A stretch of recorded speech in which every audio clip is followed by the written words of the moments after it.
Welcome to my radio show. Makes two. In that first video, I talked about the brother I met in a tunnel of darkness. And he was going towards the light, and I was coming back. I was coming away from the light. I was in that tunnel of vast darkness. I explained how dark it was. It was like being blind without a soul. And that's how dark this darkness would be. You couldn't even imagine it. But I could see light, and I could see earth, and I met my brother Freddie. He explained to me it wasn't my time, I couldn't go with him, I had to go back down here, I had to go here. I had no choice. That choice wasn't mine. So when I jumped off that there waterfall at the end, I heard that lady's voice, a woman's voice saying, "Don't jump," with all the other peers running around playing, laughing and playing. The question is, was that a choice? Was that a door that I opened and I had a choice of free will, rather to open that door and then leap, a leap of faith, Or did I even have that choice? And was it a leap without knowledge?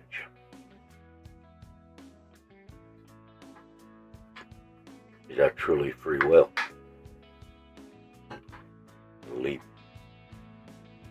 into the unknown, an abyss of nothing.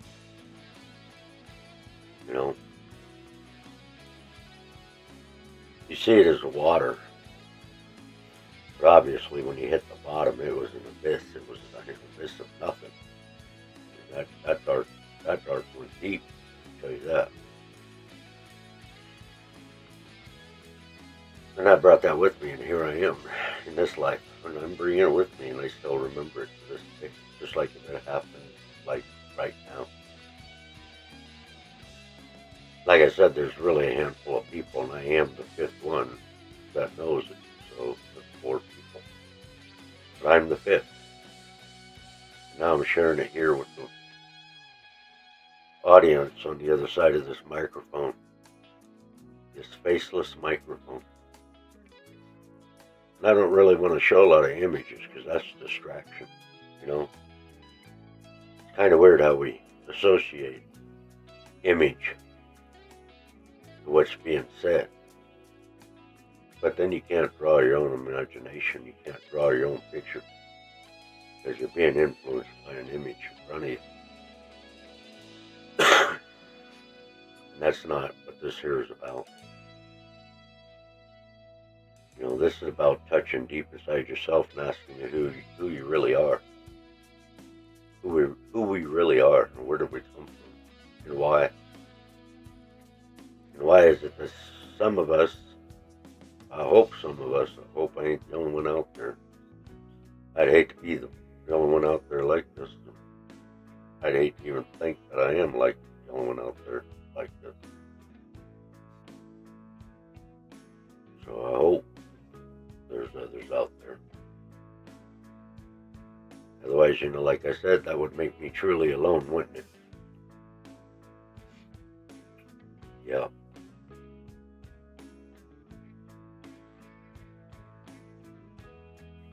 It's just a uncertain feeling of why I can remember that and all this stuff through my whole life, my family and everything, how I became the black sheep of the family, But you'd have to go back and watch them videos. I'm not going to go back through that again. That's in a lot of emotional pain. Not to say I'm, a lot of confusion, because I'm like confused. And if I am the only one that can truly remember something like that, then I would just, hug them again. I guess my next question would be why? Why is it? Those memories there, they don't go away. You can't force them to go away. That's something embedded from birth, and it ain't going nowhere. It's part of who I am. I mean, I can remember a lot of details. I mean, almost every detail of my life. I ain't got another 56 years to explain it. Well, that's for sure. But I can give you fragments of it.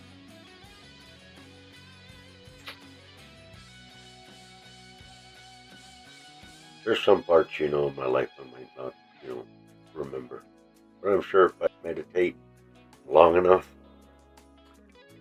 and I just start rewinding the reel to reel, they'll come back to me. They'll come to me like it was yesterday. So, if we open that door, and it is a choice to jump or not, leap of faith into the abyss of the unknown, or was it a destiny? That's my question. Because the Lord says, He won't interfere with free will or choice. Because if He did, I guess it wouldn't be free destiny, would it? It would be pre-recorded. But then again, what if our life is recorded way before we got here? Why put you through this? See, I don't think we're here for that. But He already knows our life. He made us. He made us, and He made every path we're going to be walking. But we do have a free choice. We have two options. Either you don't jump, or you jump. You know what I mean? My perspective on what we're here for is to be discharged completely of the thought of what to rule. Whether it's rule your life, rule your car, rule your wife, rule others, rule the world, rule other countries, rule the country, the world, whatever the rule is.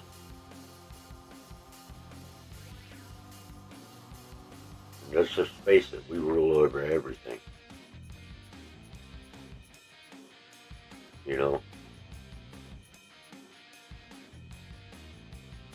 My mom could never understood why she could buy me things, brand new things I really wanted to. My heart set on things, like the first Commodore. That was in 1980. I was 10 years old.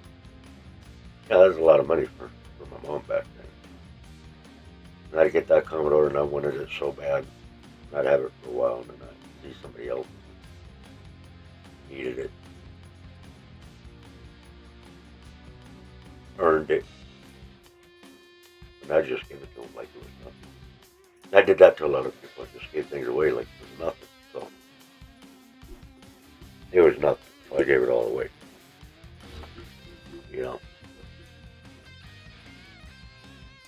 I didn't come here with it, and I sure damn ain't gonna leave here with it. So I just gave it away. People I felt that needed it more than I did, or they earned it more than I did. And I did it without question. And I did it without regret.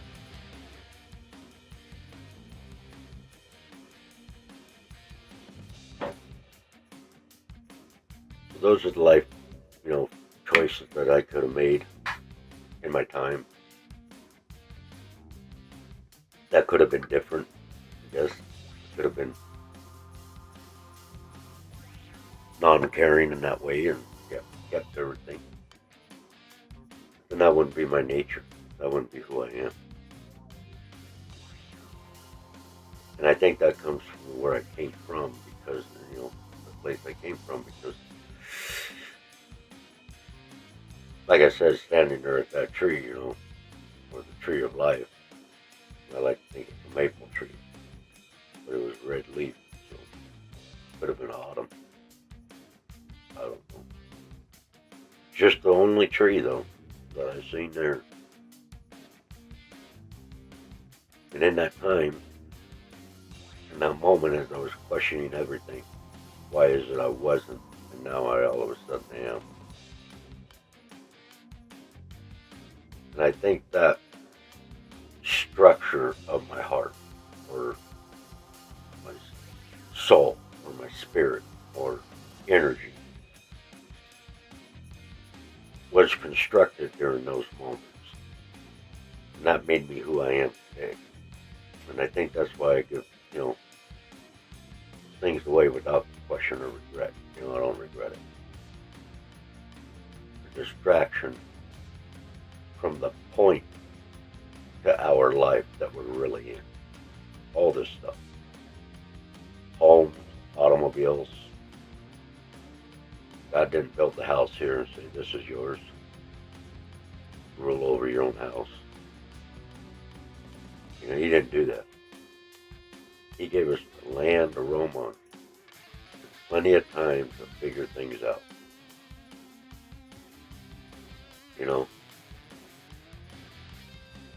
Why is it that here we are, or at least me, in one land, and before that image, I seen nothing beyond that coffin door, so there was nothing. And then I see the, everything all of a sudden, and then, I get the 15 minutes of, I get 15 minutes of movie script, then I'm over a waterfall. And when I hit the bottom, I'm into a dark abyss. It wasn't the water.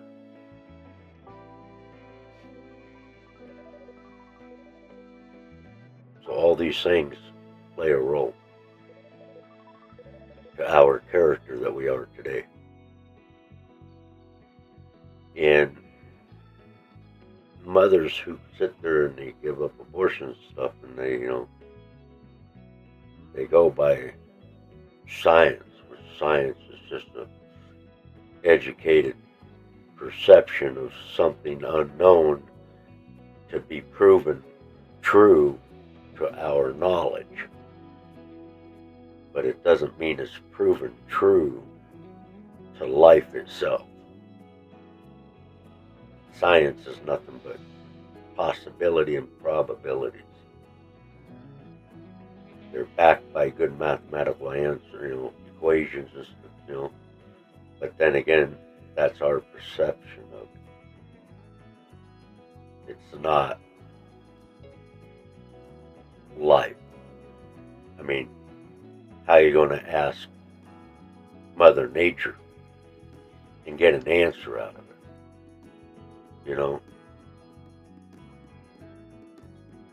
So there really wouldn't be no truth to it, because all this algebra stuff, applied math, that's just applied science itself.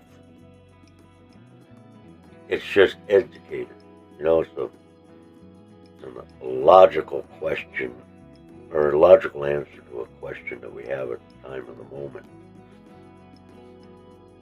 Then you're asking science to sit there and give you a definitive answer.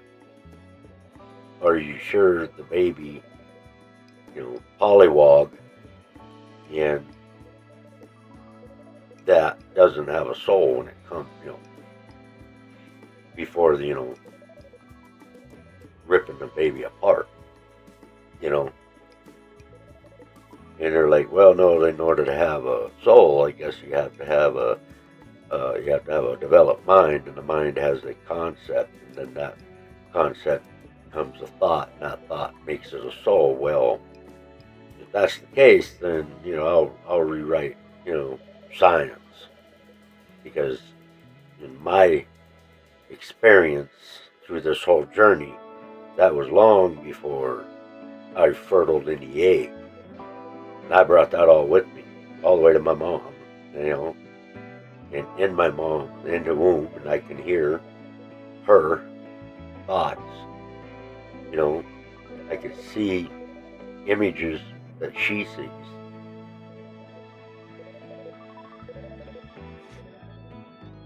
You know, I feed off her nourishments that she eats, you know.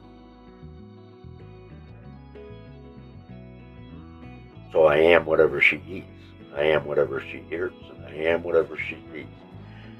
And that's the truth on that side of the equation, because I'm telling you, the other side of the equation is I remember everything from my dad, you know. So there's two sides I remember. I remember everything from my real dad, you know. I remember certain things from his eyes and his image. You know. I remember bringing that with me to his little pipeline. And I remember being to my mom. And all that's the tunnel of darkness and stuff. See? So I don't understand how my brother Freddie kind of crossed that realm there. You know, unless we're just all energy somehow, or the Lord allowed him to cross that barrier to see me for whatever reason, you know, or maybe I was, you know, I don't want to say I'm different, you know, maybe it's because I was, you know, questioning. I was the one of that day questioning why the tree, why I didn't see nothing.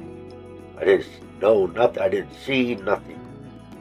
And then come out of that coffin, that coffin door opened, and all of a sudden here I was, with a river going through it, a little stream river, you know. And then off over the edge went the water, called a waterfall. Since we got to label everything, that is the truth.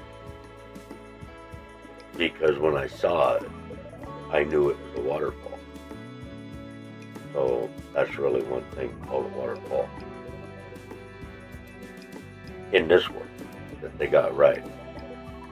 You know, I guess it's because it's water and it's falling over the edge. Since it's falling and it's dropping, that would be a fall. So waterfall. Yeah, that would be a good logic. You know, observation. Wouldn't take no dang NASA rocket science to figure that out, or some, you know, physicists out there. So, water, fall. You know, maybe it's because I did question all that stuff. Maybe I, you know, maybe he had to. Maybe I wasn't going to leave that tunnel of darkness, just like I wasn't going to come out of my mama's womb either. You know. He had to come in there and rip my ass out of her. I wasn't going to come out of there. I was like, nope, stand right here, man. I had enough adventure for my life. I don't need any more. Call me a chicken shit, whatever. You know what I mean? Yeah, I was a chicken. I didn't want to come out of the womb, and I didn't want to leave the darkness. When I actually met my brother Freddie, it was like, I want to go with you, man. I don't know where I'm going. I don't even want to know where I'm going. I want to go back with you, because I know that place. I want to go back to that 80, 101 million questions I was asking myself that day. I felt safe. To go back there wasn't my choice.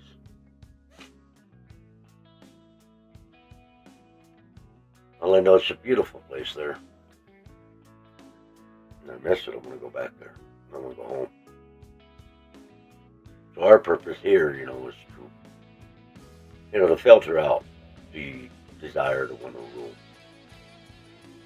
I mean, that's the way I see it, in my perspective, because you can't have two rulers in heaven. I already killed him once to kick his right-hand man out. That's why we have this controversy between this world, this realm, and that realm. And we have that internal battle with ourselves all the time. Feel it inside yourselves all the time. Good, evil battling. It ain't evil. she's got one side good, is a good feeling, well, that's the Lord. You got the other side that's bad, that feels bad because, his right-hand man knew it was wrong, and so he carries that shame. And that's what we feel inside between good and shame. And he knows that.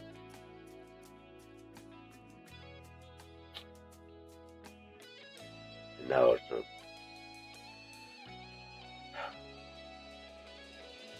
learning process to get rid of all them desires.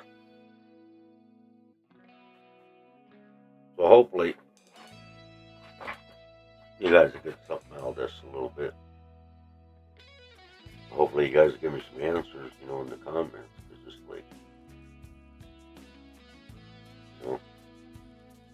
what if?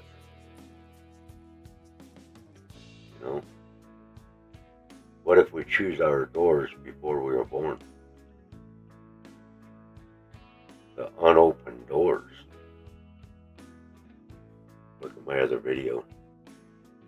Look at the one that's a 45-minute video. It's just a shorter version, but if you want a little bit of clarity on the background, and watch the hour 17-minute video, that's all I can ask you to do. But you're going to have to want to do it. And then you make your own decision, Start asking yourself your own questions. And then maybe that door that was closed, or that door that was never open, might open for you. Or maybe your heart will just feel it. And maybe some just feel it there. They just know it in their spirit, their aura of who they are. The energy that they are. Because that energy never leaves you. You bring it with you. At least it never left me. And I really wouldn't want to give up, have any mothers out there giving up any abortion without being clearly enlightened about this. Because this is really true. It's not science. How the hell do they know? They got a nano diagnostic machine that can actually read the thoughts of even a frog, a frog pollywog. They got some sort of a brain. They grow up into frogs. So that little pollywog's got to have some sort of a thought there, some sort of a signal. Maybe our technology just ain't on that frequency. They don't know what frequency it's on. You know what I mean? Maybe the frequency that they are picking up on their system to say whether they do or don't is this: when the mind grows, your electricity aura around you grows stronger, and then they pick that up. You know what I mean? Because let's face it, there's some signals out there we can't pick up. We know of a few, and it goes up there. Goes up into the megahertz. But there's frequencies beyond that. And there's frequencies way below that. Way below where ours start. Because they can't get it any lower. Or they haven't figured it out yet.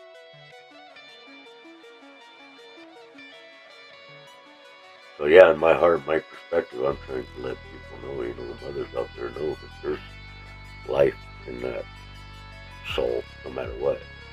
And I felt emotion and stuff. I felt emotion, and coming out of that coffin door, through that coffin door, and then I felt emotion standing there, asking all these, 101 million questions of flooding through my thought process, staring at this here olive tree or maple tree.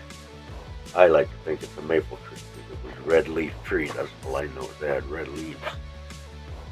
Kind of remind me of the trees in autumn. They kind of have that red orange. These were like red. Maybe the tree of life. Green grass. Just a meadow of green grass. Most beautiful grass you ever see. prettiest blue sky that you ever see. I haven't seen a blue sky like that yet.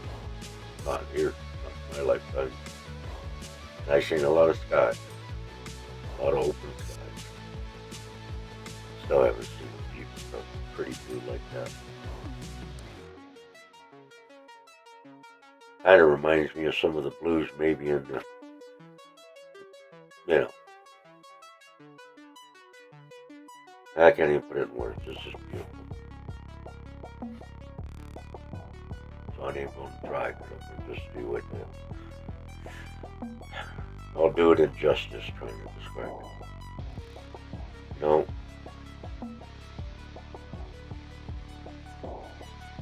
we're working on it. You know, they can't even take a machine today and stick it over your head. You know, have it project everything you're thinking right there on screen in detail. So they can do that, they can get that thought out of my head, and they'll see. There's just some things the Lord ain't going to allow them to do. And get close. They're just not going to cross that door. Not that door. So you just have to go back and look at my video. You know, look at my channel. Look at that video. But I'm doing it this way because out of nowhere came that woman's voice, "Don't jump." And it didn't have a face to it. And I'm talking to a mic that doesn't have a face. I'm hoping there's an audience on the other side that this is resonating with. Because we're doing a lot of destruction in this world. And we're already allowing the government to do a lot of destruction. Everybody wants to rule. They want to slap labels on everything. Well, maybe not everybody.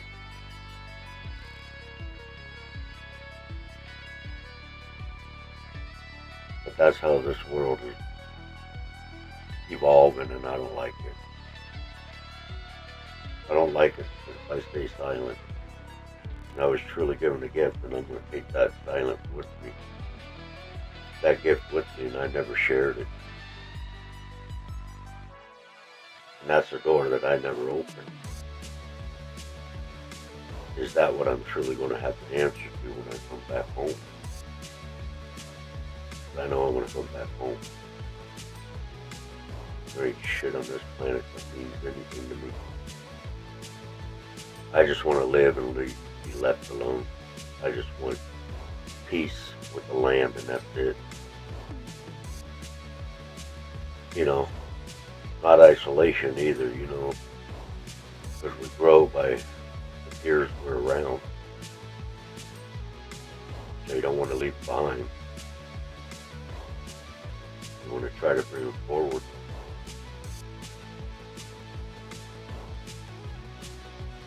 You know, leaving them behind is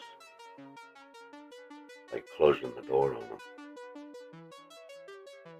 And I held this in pretty good for 56 years, you know, it freaked my family out. So much so that it freaked my family out that I became the black sheep of the family. Talking about my brother Freddie, well, they never talked about him. That was just a voodoo thing, and they never talked about him at all. When I was an infant, hey, I was 3 years old, around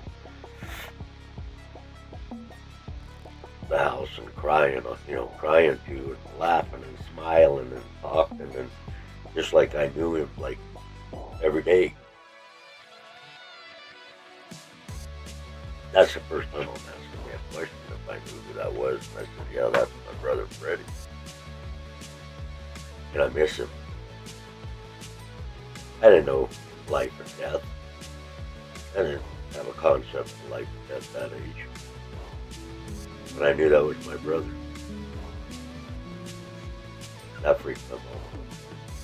Nobody talked about it, you know, after his death. That was death was 1 hour and 15 minutes prior to my birth. Well, not really birth. They had to rip me out of my mom. I tell you that. They cut her open side to side, gave her a C-section. I was too chicken to come out. I wouldn't have went all that. Well, I am safe in here. I ain't getting out of here. This place feels like it's all crazy. The more I look around today, 56 years later, yeah, it's really crazy. I think our government done, drink all that stuff. Bad stuff. I like to call it the rum-a-dum stuff. Yeah, the rum-a-dum-dum. Sitting at that Christmas party, January 1st, 2019, that's when everything got crazy. Really crazy. So much so they never did come out of that rum-a-dum shit. They're still running around pointing fingers at each other because they lost their marbles. And as they were picking them up and collecting them off the floor, they were grabbing each other's marbles. That's why they're all scrambled and they're pointing their fingers at each other. Then they can't even do that. They can't even get along. They're worse than a bunch of kids, adolescent kids in a out-of-control classroom.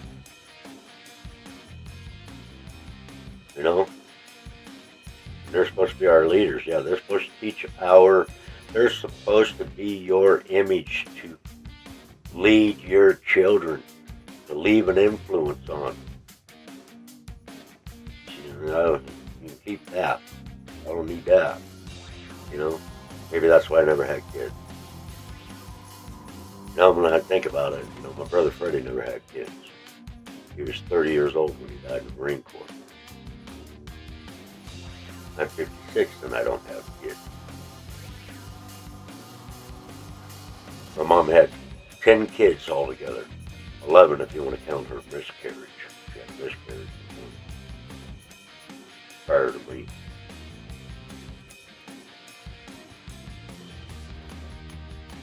So when Freddie died, that left her 4 sons and 5 daughters. So there was 5 sons and 5 daughters. The miscarriage, that was in the first stage of development for whatever reason. It wasn't meant for her to have. I don't know why, but it's not meant for me to know why. So yeah. 4 brothers, 5 sisters. That was my family. I also have a picture, which is a rarity in any family to have a 5-generation picture. I got a 5-generation picture of all the girls. That's my grandma, my mom, my sister Connie, her daughter, Candy's daughter, which is Amanda. That's a 5-generation picture. That's rare. You don't get those very often. Those are the important things in life. That's the stuff that really matters. It ain't your cell phone. It ain't your computers. It ain't your cars. It ain't your job. It ain't your money. You really wouldn't need all that stuff. If it wasn't for the other people wanting to lead the world, called rulers. Been going on since kings and queens. Somebody's just got to rule the world because they can't seem to rule their own life. They got to rule everybody else's. Yeah, they got a hold of that rum-dum shit. I'll tell you that. I screwed them all up. Then they got Biden in there, holy smokes. That poor guy. I feel sorry for him, to tell you the truth. But as a leader, I wouldn't follow him. He'd lead you off the edge of the earth. You'd fall in that abyss of nothing out there in the darkness. It'd swallow you up like a black hole. You know what I mean? I'm talking about all them other idiots sitting there, using them for, their own personal gain, because that's what they did. They used them. And they used us. Since they didn't get anything out of us the way they wanted it, they kind of cheated themselves into there. That's what they did. There's no other way of getting around it. That's what they did. Then they took this poor guy that was senile, couldn't even tell where he was coming or going. All they wanted was a figure in there so they could get close to that damn auto pin he had. I'll tell you what, they had that thing fired up on speed dial. They spit out more paperwork and passed more executive orders than the,